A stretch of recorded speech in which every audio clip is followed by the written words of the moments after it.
인터넷으로 예배드리고 있는 우리 성도님들 한 주간 동안 평안하셨습니까? 주님의 크신 은혜가 그 자리에도 임하기를 간절히 바랍니다. 지금 전 세계는 코로나 사태로 사재기 현상을 보여주고 있습니다. 위기가 오면은 물자가 귀해집니다. 늘어나도 쌓아둡니다. 그래야 견딜 수 있다라고 조금이라도 더 잘 버티려고 하는 행동입니다. 생필품이 참 어려워집니다. 가격은 당연히 폭등하게 됩니다. 돈 있는 사람들은 그래도 그 가격을 주고도 살 수는 있지만 일반 사람들은 어림도 없습니다. 구할 여력이 안 됩니다. 어찌해서 돈이 좀 마련되어도 물건이 이제는 없습니다. 이미 물건은 다 사라져 버렸습니다. 이럴 때 사람은 폭도로 돌변할 수가 있습니다. 무장 강도가 되기도 합니다. 살아야 되니까. 그래서 무기를 들고 다른 집을 찾아가고 혹시 가게에 물건이 있나 싶어서 그 출입문을 깨트리고 들어가고 뭐 그런 일이 벌어집니다. 이번에 미국 사람들이 총포 가게에 줄을 섰다고 하지 않습니까? 이제는 무장 강도를 스스로 막아내야 되겠기 때문에 그렇게 줄을 서서 무기를 구입하는 겁니다. 한 20년 동안 이렇게 줄 선 적은 없었다고 총포상이 말하는 것을 들어본 적이 있습니다. 나라 간에도 마찬가지입니다. 각 나라마다 의료 장비가 너무 이제 귀해졌습니다.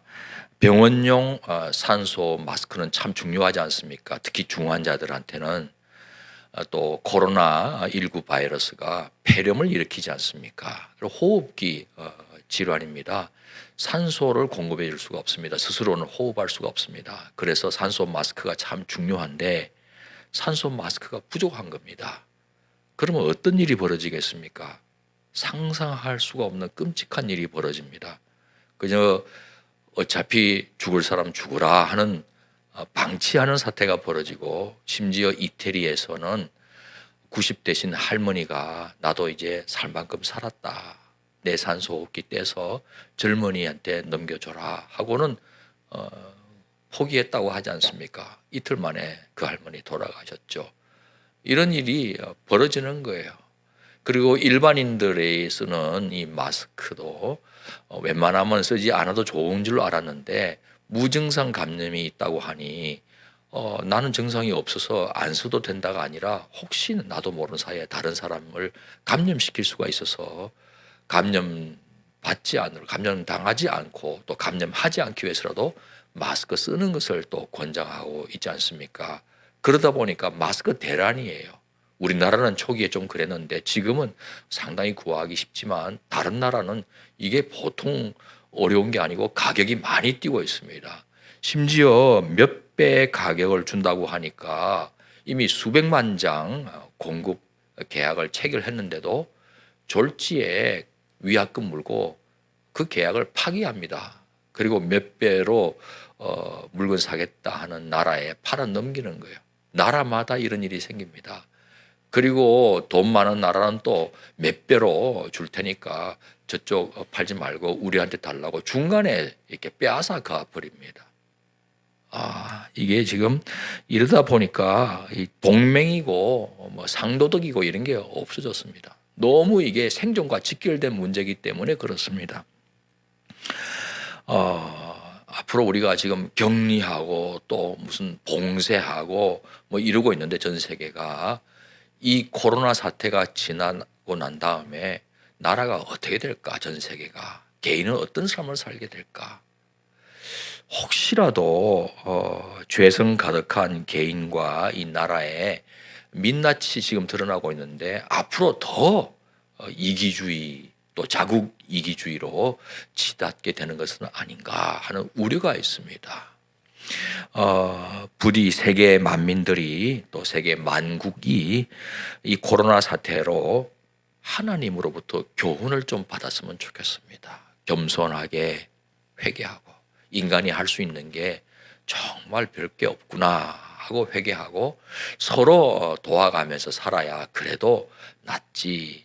그래서 가장 천국하고 좀 근접한 유사한 아름답고 또 훌륭한 그런 인류 사회를 참 만들어가는 그런 일이 있으면 참 좋겠다 싶습니다. 기도가 됩니다. 이렇게 코로나 끝나는 게 문제가 아니라 그 이후에 어떤 세계가 어떤 삶이 펼쳐지게 될까 주님 앞에 기도하지 않을 수가 없습니다. 회개하라 천국이 가까이 왔느니라. 세례 요한이 요단강에서 세례를 베풀면서 외친 소리입니다. 천국이 지금 코앞에 들이닥쳤으니 하나님 통치 받지 않으려고 하는 과거의 삶을 회개하고 이제는 하나님의 통치를 받아들이는 천국에 들어갈 준비를 하라는 외침이었습니다. 마가복음이나 누가복음은 이 세례 요한이 베푼 세례를 죄 사함을 받게 하는 회개의 세례라고 했습니다. 그러니까 요한으로부터 세례를 받는다는 것은 하나님 통치 받지 않고자 하는 그 죄를 회개하고 용서를 받고 이제는 하나님의 통치를 받아들이는 천국 백성 되겠다는 그런 의미가 있겠습니다. 회개한 인생 나무는 당연히 회개의 열매를 맺게 되어 있지 않습니까? 열매가 없다는 것은 무슨 뜻이겠습니까? 그 나무가 회개한 인생 나무가 아니라는 뜻이겠지요. 이 때문에 세례 요한은 대단히 엄중한 말씀도 외쳤습니다. 회개에 합당한 열매를 맺지 않으면 뿌리가 도끼에 찍혀서 불에 던지우는 그 나무처럼 하나님의 심판 피할 수 없다. 그렇게 외쳤습니다. 회개에 합당한 열매 맺지 않는 사람은 혹 천국 백성처럼 보일지는 몰라도 처음부터 천국 백성 아니었다는 뜻이겠죠. 그런데 예수님께서도 이 회개의 세례를 받겠다고 하셨습니다. 회개할 것이 있어서가 아니었습니다. 참 하나님이시지만 동시에 참 사람으로 오신 예수님은 우리 사람들을 대신하고 또 대표해서 세례를 받으신 겁니다. 세례 받으신 후에도 예수님은 전적으로 성부 하나님께 순종하는 삶을 사셨습니다. 성부 하나님의 통치를 온전히 받아들이는 삶이었습니다. 회개에 합당한 열매를 맺는 인생 나무는 어떠해야 하는지 예수님께서 보여주신 셈이었습니다. 오늘은 종려주일입니다. 2000년 전 예수님께서 제자들과 함께 하나님의 거룩한 성 예루살렘으로 입성하신 날입니다. 그런데요, 이 입성 행진을 예수님께서 기획하셨다는 것을 아시는지요? 오늘 말씀 2절 보니까 이르시되 너희는 맞은편 마을로 가라. 그리하면 곧 매인 나귀와 나귀 새끼가 함께 있는 것을 보리니 풀어 내게로 끌고 오라. 어미 나귀와 나귀 그 새끼 나귀를 끌고 오라고 하셨습니다. 마가복음은 두 마리 중에서 나귀 새끼를 탄 점을 강조하고 있습니다. 나귀 새끼를 타셨다. 나귀 새끼를 끌고 오라. 이렇게 되어 있습니다. 그것도 사람이 한 번도 타보지 않은 그런 어린 나귀 새끼입니다. 나귀 자체가 키가 좀 작습니다. 근데 한 번도 사람 태워보지 아니하는 어린 나귀 새끼가 얼마나 키가 작겠습니까? 예수님이 그 위에 올라타셨다? 아마 아장아장 발이 땅에 끌릴지도 모르는 그런 정도의 모습 아니겠습니까? 상상해 보시기 바랍니다. 그런데 이 어린 나귀 새끼가 처음으로 사람 태우고 시끌벅적대는 군중들 사이로 지나가면 어떻게 되겠습니까? 많이 놀랄 겁니다. 그 어미도 데리고 오게 하신 것은 이런 새끼, 불안에 떠는 새끼를 안심시키기 위한 것일 수도 있겠습니다. 제자들은 자신들의 겉옷을 길에 펼쳤습니다. 어떤 이들은 나뭇가지를 꺾어서 길에 깔았다고 했습니다. 마치 레드 카핏 같은 겁니다. 어설프긴 해도 말이에요. 예수님과 일행이 펼치는 이 입성 행진을 여러분이 잠깐 한번 상상해 보시기 바랍니다.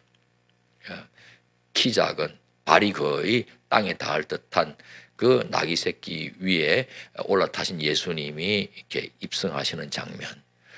그리고 그 앞에는 전혀 참 어설프기 아주 짝이 없는 보잘것도 없는 전혀 이게 참 보잘것도 없는 그런 레드 카핏이라고 하기에는 참 말할 수 없는 겉옷과 나뭇가지를 깔아놓고 그렇게 행진에 들어가는 겁니다. 참 우스꽝스럽습니다.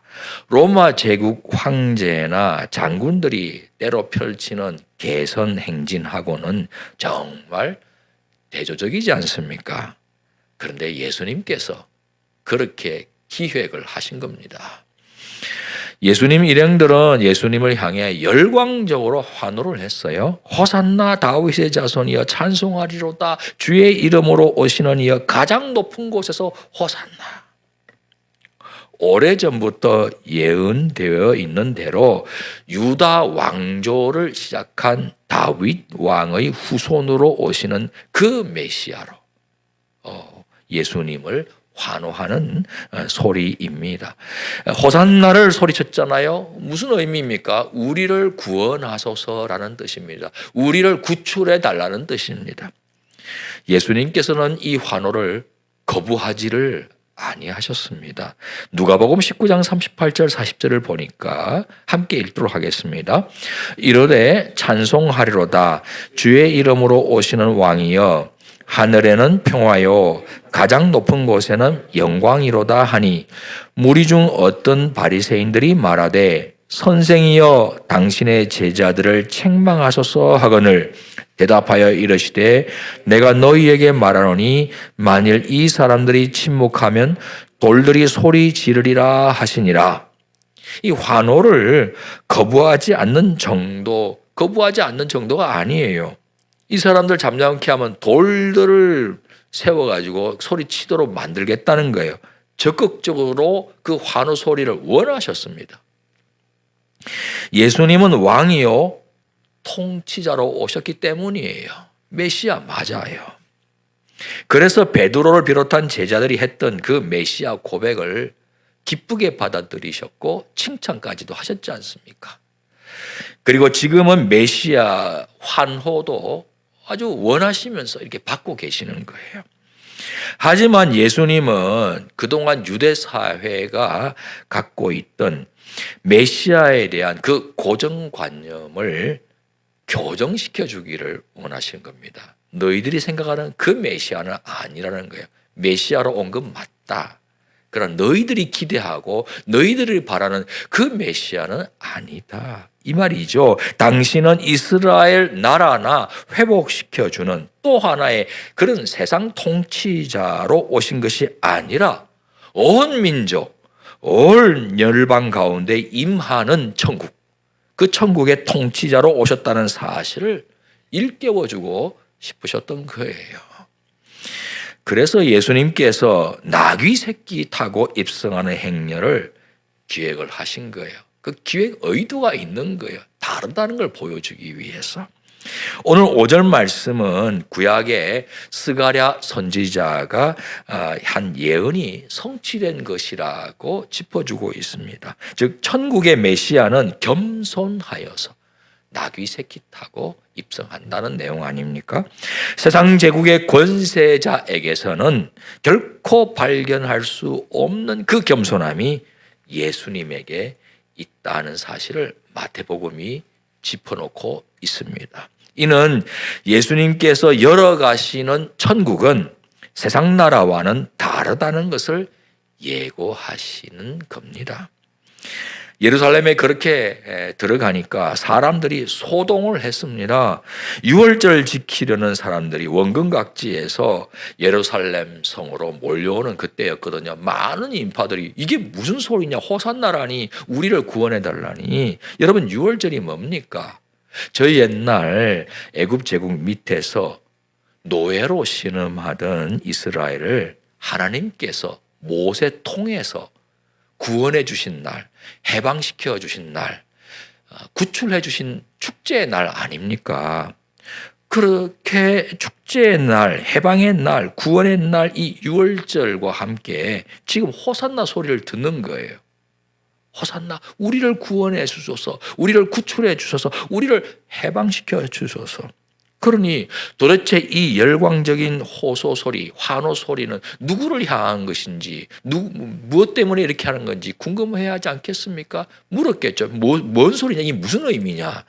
그때 마태복음은 예수님 일행이 예수님을 선지자로 소개했다는 점을 놓치지 않고 기록해 놓고 있습니다. 갈릴리 나사렛에서 오신 선지자다. 선지자가 뭡니까? 하나님의 뜻을 전하는 사람 아닙니까? 예수님은 하나님께서 보내주신 메시아 통치자이면서도 하나님 뜻을 제대로 알려주는 선지자로 소개하고 있는 것입니다. 예수님은 이스라엘이 지켜온 율법에 담겨 있는 하나님의 의도를 하나하나 온전하게 드러내 주셨습니다. 그리고 그런 다음에 그 정신에 따라서 율법을 지키라고 가르쳐 주셨습니다. 율법에 담겨 있는 하나님의 의도 빼먹고 정신 빼먹고 율법 지키는 것에만 급급해 하는 것은 하나님 뜻 아니라고 누누이 가르쳐 주셨습니다. 이 때문에 사람들은 예수님을 율법을 우습게 여기고 율법을 파기시키는 자라는 오해를 하기도 했습니다만 그렇지 않습니다. 예수님은 도리어 율법을 완성하러 오신 것입니다. 하나님의 뜻, 하나님의 정신, 하나님의 마음을 알려주시면서 율법을 지켜나가라고 하신 겁니다. 그러니 예수님은 하나님 뜻 전하는 선지자 맞지요. 특별히 성전을 향한 하나님의 뜻을 밝혀주기를 원하십니다. 오늘 본문 바로 다음에 예루살렘 입성 이 행진의 종착지가 어디 있는지를 밝혀주고 있습니다. 성전이었습니다. 입성 행렬을 쭉 따라가다가 성전 앞에 가서 그 행진이 멈춘 것입니다. 성전에 들어가시자마자 무슨 일을 하셨습니까? 다 둘러 엎으셨습니다. 성전 청소, 성전 정화라고 하지 않습니까? 성전을 바로 잡아주는 그런 행동을 하셨다는 것입니다. 채찍을 내리치고 상을 다 둘러 엎으셨습니다. 여러분, 성전세는요, 세겔이라는 이스라엘 고유의 화폐로만 낼 수 있습니다. 이스라엘 전 남자들은 계수받는 남자들은 꼭 성전세를 내야 되겠거든요. 인두세예요. 1인당 반세겔씩 내야 되는 거예요. 로마 화폐, 헬라 화폐, 이 세상 화폐는 쓸 수가 없는 거예요. 환전할 필요가 있는 거예요. 그러니까 유월절 앞두고 순례자들이 몰려오고 있으니 이 환전상이 바빠졌습니다. 그런데 이 환전상들이 담합을 해서 평소 환율과 다르게 책정해서 폭리를 취하고 있는 거예요. 환전상뿐이겠습니까? 희생제물 판매상들도 대목을 봅니다. 멀리서부터 순례하러 온 사람들은요, 희생제물 들고 오는 거 보통 불편한 게 아니잖아요. 성전에 와서 구입할 수 있으면 그것처럼 편한 게 어디 있겠습니까? 너도 나도 희생제물 사겠다고 하니 가격 폭등하지요. 제물로 쓸 짐승들을 이 판매상들이 미리미리 사재기해 두었다가 폭리 취할 수 있는 좋은 기회인 거예요. 그러니 환전상과 제물 판매상이 이 성전의 자리를 잡을 수 있다면 떼돈을 벌 수 있는 거 아니겠습니까? 돈을 쓱쓱 거두어 드리는 거예요. 이들 상인들 안에 벌어지는 자리 쟁탈전, 불을 보듯 뻔합니다. 그런데 이 성전 자리 누가 결정해 줍니까? 누구의 허락으로, 누가 승인해 주는 겁니까? 성전을 관리하는 유대교 지도자들입니다. 그러니 관련 상인들과 유대교 지도자들 사이에 아주 검은 뒷거래를 충분히 상상할 수 있지 않겠습니까? 예수님께서 뭐라 외치며 이 모든 것들을 둘러보셨단 말입니까? 오늘 말씀 이후에 마태복음 21장 13절이에요. 그들에게 이르시되 기록된 바 내 집은 기도하는 집이라 일컬음을 받으리라 하였거늘 너희는 강도의 소굴을 만드는도다 하시니라.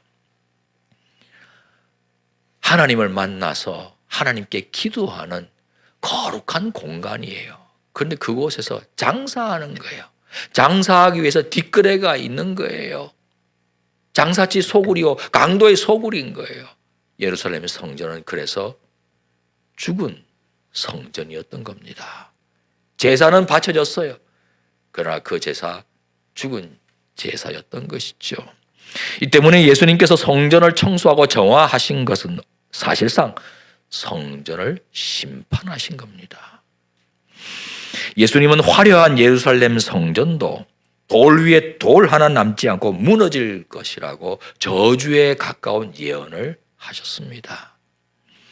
예수님께서 열매 맺지 못한 무화과 나무를 저주하신 그 사건도 바로 이 성전 정화와 연결되고 있음을 주목하셔야 해요. 무화과 나무를 저주하신 그것처럼 부패한 유대교 지도자로 인해 죽어버린 성전 역시 심판하시겠다는 뜻입니다.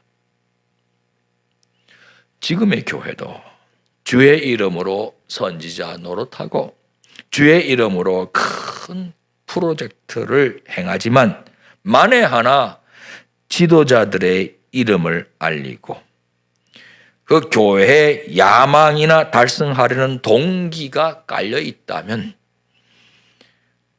죽은 성전이라면서 저주의 심판 내리시지 않는다고 누가 장담할 수 있겠단 말입니까? 교회는 화려해 보이고 대형 교회일 수도 있고 대단해 보일 수도 있고 사람들의 주목을 끌 수 있을지 몰라도 그 교회가 죽은 교회라고, 죽은 교회 아니라고 누가 장담할 수 있겠단 말입니까? 종말에는 하나님의 집에서부터 심판하신다는 예수님의 말씀을 어찌 허투루 듣겠단 말입니까? 심히 두렵고 떨릴 따름입니다. 이스라엘 백성은 어땠습니까? 하나님의 선민은 하나님의 계명에 순종하는 일상을 살도록 부름을 받았어요. 일상 속에서 하나님의 계명에 순종함으로 하나님의 의와 공도를 실천하도록 부름을 받았단 말입니다. 그런 일상의 연장선 속에서 성전에 나와 하나님을 예배할 때 그 예배를 하나님께서 참 예배로 받으신다는 것이었죠. 만일 하나님의 계명과 아무 상관없는 일상 살다가 성전에 와서 형식적이기만 한 예배 드린다면 그 예배는 참된 것 아니고 죽은 예배란 말입니다. 세례 요한이 외쳤던 회개에 합당한 열매 맺지 못하고 있는 나무가 처할 운명을 그런 우리도 받게 될 것 아니겠습니까? 하나님께서는 오늘 우리에게도 똑같이 말씀하고 계십니다. 우리의 일상에서 목숨 바쳐 하나님 사랑하고 있는지, 이웃을 자신처럼 사랑하고 있는지 살필 일이겠습니다. 그래야 회개에 합당한 열매 맺는 삶이고, 그래야 세상 이웃을 향한 하나님의 뜻을 제대로 전하는 선지자적인 삶을 사는 것이며, 그래야 우리가 드리는 예배 하나님께서 기뻐 받으시는 줄 믿습니다. 죽은 성전 무너뜨리시는 예수님은 그것으로 끝이 아닙니다. 이제는 살아있는 성전을 다시 건축하기 원하십니다. 성전 재건축. 어떻게 새 성전을 건축해 가십니까? 먼저 당신이 십자가에서 하나님의 심판을 받으십니다. 죄악 가득한 죽은 성전과 옛 시대를 청산하기 위해 자신을 희생제물로 바치시는 겁니다.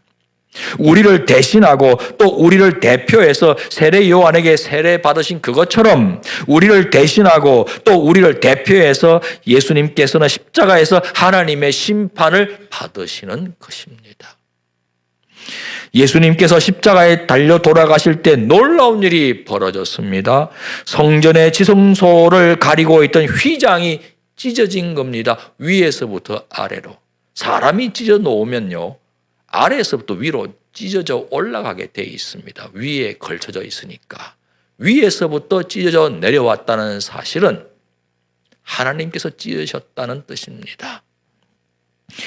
성전 지성소는 누구도 들어가지 못하고 대제사장만 들어가던 엄위하고 거룩한 공간입니다. 지극히 거룩한 장소가 지성소 아닙니까? 그것도 1년에 딱 한 차례 대속죄일 날 대제사장 죄인인지라 자기 자신을 위해서 속죄하고 난 다음에 벌벌 떨면서 그 안으로 들어갔습니다. 잘못했다가는 죽어 나오기 십상입니다. 죄인들이 들어가기에는 그만큼 위험한 곳이었습니다. 그런데 예수님이 십자가에 달려 돌아가실 때 하나님께서 그 성전 휘장을 찢어 주신 겁니다. 가려져 있던 지성소가 열리도록 해 주신 겁니다. 거룩하신 하나님의 임재 앞으로 누구든지 들어올 수 있도록 만들어 주신 것입니다. 그러므로 예수님은 하나님께로 나아가게 하는 새롭고 살 길이 되어 주신 것입니다. 휘장이 무엇입니까? 히브리서 10장 19절 20절이 증언합니다. 그러므로 형제들아 우리가 예수의 피를 힘입어 성소에 들어갈 담력을 얻었나니 그 길은 우리를 위하여 휘장 가운데로 열어놓으신 새로운 살 길이요 휘장은 곧 그의 육체니라. 예수님은 십자가에서 당신의 몸을 찢으시고 피를 흘려 주셨습니다. 그리하여 우리로 하여금 하나님께 나아가는 길을 열어 주신 겁니다. 죄악 가운데 가득했던 죄악으로 만연했던 옛 시대를 청산하시고 누구든지 하나님께 나아갈 수 있는 새 시대를 열어 주신 겁니다. 그러니 예수님은 우리로 하여금 하나님께 연결시켜 주시는 대제사장입니다. 하늘 성소의 대제사장, 천국의 대제사장. 이 때문에 새로 건축되는 천국 새 성전의 모퉁이 돌 기초석은 바로 우리 예수님이십니다.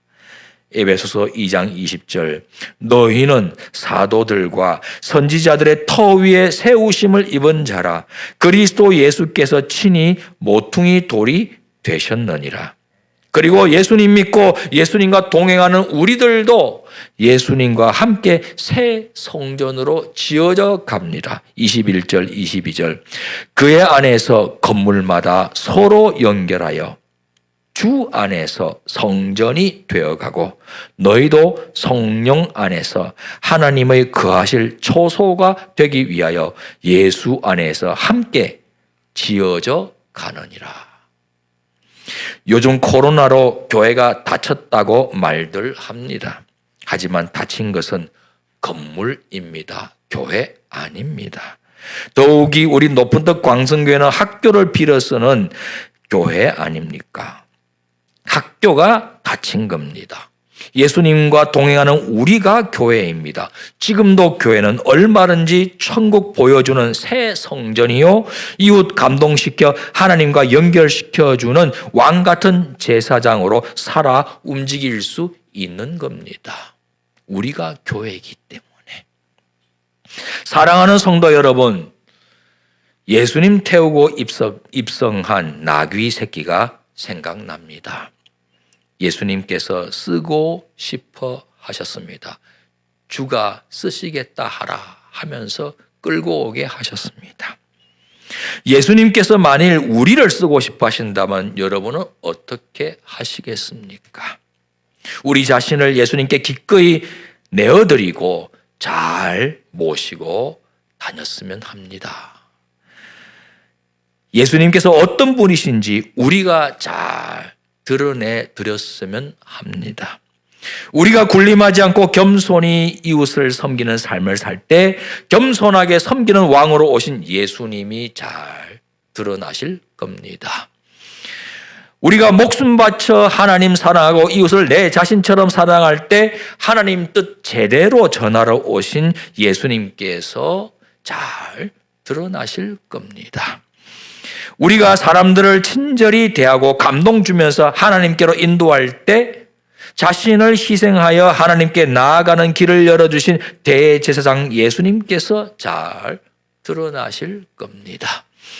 그래야 우리는 천국이 어떤 곳인지 보여주는 새 성전으로 지어가는 것이 됩니다. 여러분은 지금 무엇을 보여주며 살고 계십니까? 우리 성도님들은 예수 그리스도를 보여드리는 천국 시민이요, 우리 교회는 천국을 보여주는 천국 대사관 되시기를 주님의 이름으로 축원합니다. 아멘. 일어나셔서 함께 결단의 찬양을 드리겠습니다.